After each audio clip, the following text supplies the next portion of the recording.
You felt it, didn't you? The power.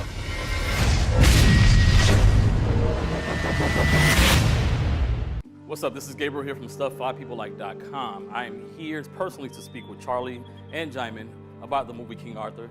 Check it out. But what you didn't account for is what you can do with this sword. You need to be careful.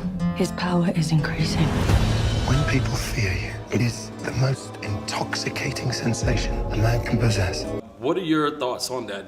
Did you ever come to a point within the film or filming the actual movie, like, hey, this is something that I went through or something that I've wanted to face and couldn't face absolutely.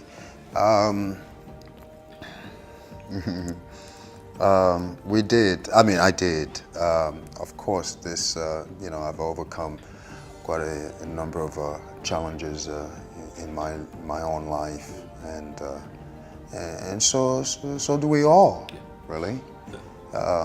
And this is part of the relatable fact about this story is that we can all identify with this,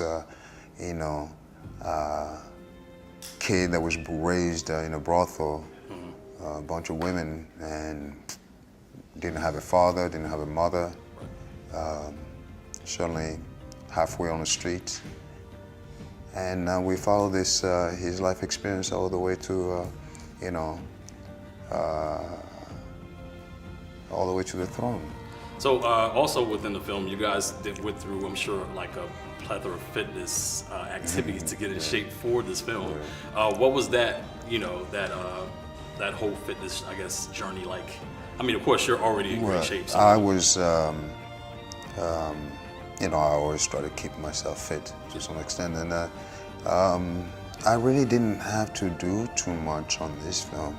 I really because I was wearing also so much clothing and heavy clothing, and so there was less for me to do as far as physicality, and certainly I have quite a couple of fights here and there, but most of it was mostly Charlie Hunnam based, He had to, he was the king, soon to be king, and so he had to really prove that, Right. But he was fit, and yeah, he met up to the challenge. And speaking of fitness, I mean, of course, you're someone that has always been in great shape. What do you think, since fitness is so big right now and health is so big right now, what do you think is the key to kind of keep that maintained and to keep, Oh, well, it's really sort of watch what you eat, really. I mean, that's the main key.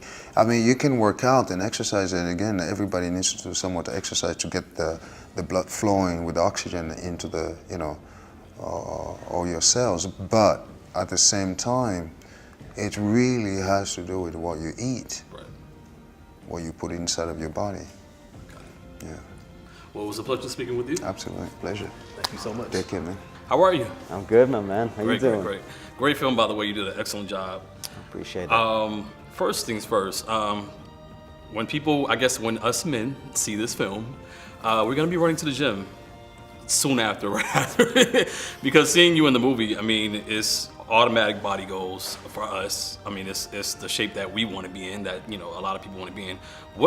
How long did it take to get into that actual shape? I know you've been in shape for a while, but you're really lean and muscular for this film. So what was the process for that?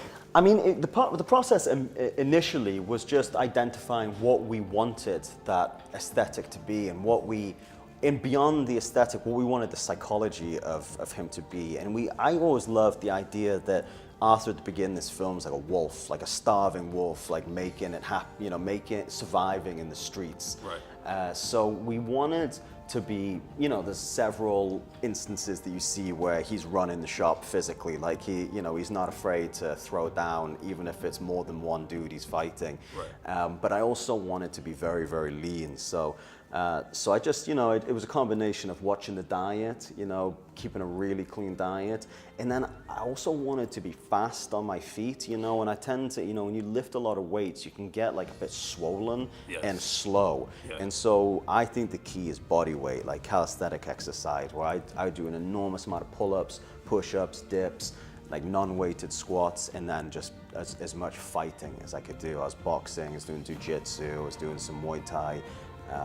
And because that's also the important thing is like if you're going to try and play a character where the other actors that you're acting with need to understand that you could whoop their ass any day of the week and twice on Sunday, then you can either try to act that or you can try to become that. And so anything you can do that limits the amount of acting you have to do on any given day is good. So I just tried to become a badass and let everyone know I'm gonna whip your ass and twice on Sunday. Yeah, we can see that with the air punches going on there. You know, I was eating my popcorn. I'm like, okay, let me just push this aside. Let me not eat this anymore. You know, can I have some water, please? You know, just that kind of thing. But it was great to see that, and great to see you in shape, and it's a lot of inspiration behind that as well. Also, moving on, there's a lot of life lessons in this film, I think, dealing with just fear and the death of parents and stuff like that. Is there a moment in the film where you stopped and thought, like, wow, this is something that I've been through, or something that I've been wanting to I guess to face? Yeah, I mean, it's really interesting that you bring that up, and it was the thing that got Guy and I the most excited about our version of Arthur is that we wanted to make him really, really relatable and to explore some of the challenges that we all face. And Guy, I don't know if you've spoken to him yet, but he's really exceptionally well versed in the subject of the human ego. Not meaning like the dude's got a big ego, like he thinks a lot of himself, but ego writ large, which is the prism with which we understand the human condition and the story we tell ourselves and how we define ourselves as human beings. And my belief in life, and I think the message of the film and Guy's belief in life, is that anybody is capable of anything, and I truly believe that. But what holds us back are the things that we tell ourselves, the limitations that we impose upon ourselves, and the sense of inadequacy that grows through time and time again, experiencing failure in life and saying, I failed once, so now I can't do that. Well, that's not the case. Everyone fails many, many times. The trick is to be able to get up and dust yourself off and try again. And so that was really the most interesting thing about, like, Arthur is presented with this grand destiny that, you know, he's a scrappy street kid that all of a sudden is told he's the king of England, and he says, whoa, whoa, whoa, I don't want that. But why doesn't he want it? That's what's like interesting, and it all comes down to, like you said, fear. And so he has to go on a journey to look inward and try to overcome those fears to be strong enough to conquer his big external challenge. So I think that's a great message. There's the king.